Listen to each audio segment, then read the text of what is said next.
Hello, today I just wanted to show y'all how to test a lawnmower battery that's not in the mower. Obviously it's not in the mower because it's the middle of winter and I don't have power in my shop, so I haven't been keeping it on a float charger, so I just want to make sure that it's ready to go before I get into my spring setup. So I have this little thing, Battery Mate. You can buy it on Amazon for a couple bucks. It's awesome, especially because you don't have to keep it charged. I'm just going to hook up my positive and my negative, and it'll actually show me without any power how good the battery is. So it's showing middle, yes. Full, it's flashing. So that's it could use a charge. So I'm going to take it inside and stick it on the float charger, but that's not too bad. It'll also test the alternator and it'll test the starter. So that's great, but I've had this battery for about probably 2 or 3 seasons. So I want to make sure that the actual battery health, because it can hold a charge. I don't know what the cold cranking amps are anymore. When I bought it, it had about 375. That's always higher than average. But today's a really cold day, so I figured it'd be a good day to test it. So I'm going to go ahead and hook up my OTOFIX D1.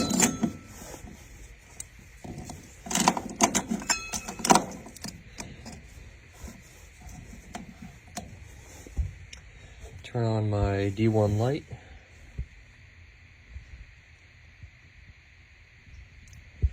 Then I'm going to go to battery test. This offers an awesome in-vehicle test that tests the alternator and the starter as well. Obviously, since there's no OBD port on my 15-year-old mower, there's no point doing that. Won't even start. So I'll do my out-of-vehicle test now. I've already put in the programming for this, but most of this can be gotten from the battery itself. So that information there show 375 amps, 300 cold cranking amps. Over here, it's asking for the cold cranking amps. I can also select cranking amps if I prefer, but cold cranking amps tend to be the most accurate.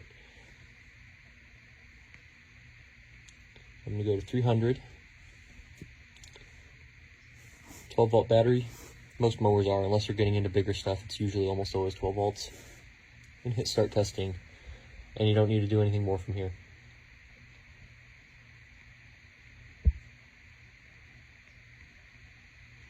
So this shows a state of health, 98%, which is really good for a battery that old. State of charge, 68%, which is not very good, but it's been sitting in the cold in my shed without power for several months now, so that's not too surprising. Voltage 12.35, so it would probably start the mower. It's just not going to be able to put out anywhere near the amps it should be able to, in which it does confirm there. 282 cold cranking amps, and the capacity is 300 cranking amps, so that's pretty decent. 41 degrees, that's about right. And it tells me the model I'm using right there. If wanted, I could hit report. I'm going to open up that report, and then I can either print it, save it, or email it. And it'll connect with Wi-Fi to a Wi-Fi printer, send to the customer's email, whatever. Hope that helps.